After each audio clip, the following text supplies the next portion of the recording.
Ayun guys, magpapalambot tayo ng munggo. Munggo ang ating ulam ngayon.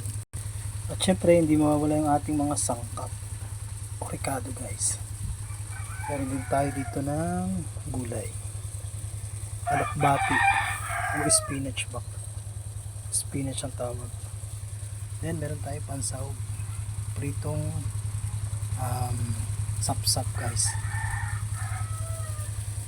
Ayan, palalambutin pa natin guys bago natin igisa. Ayun guys, igisa na muna natin itong mga ricado habang nagpapalambot tayo ng munggo.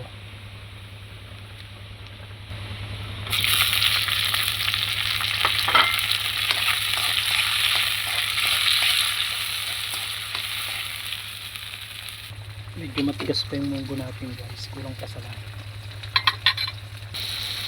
Lagyan natin itong isda guys.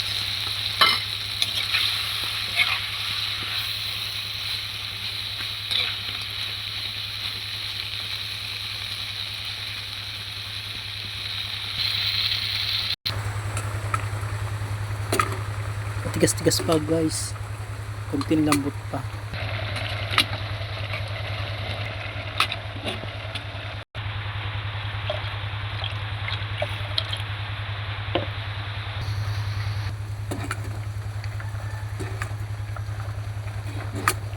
Ano guys, malambot na.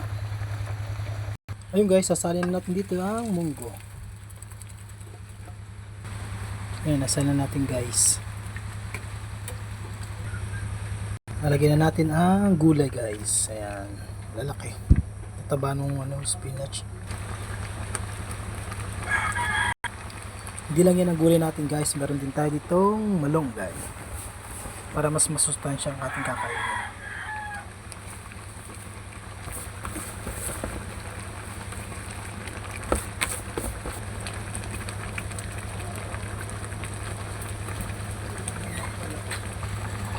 Ayan guys, nailap na natin mga gulay.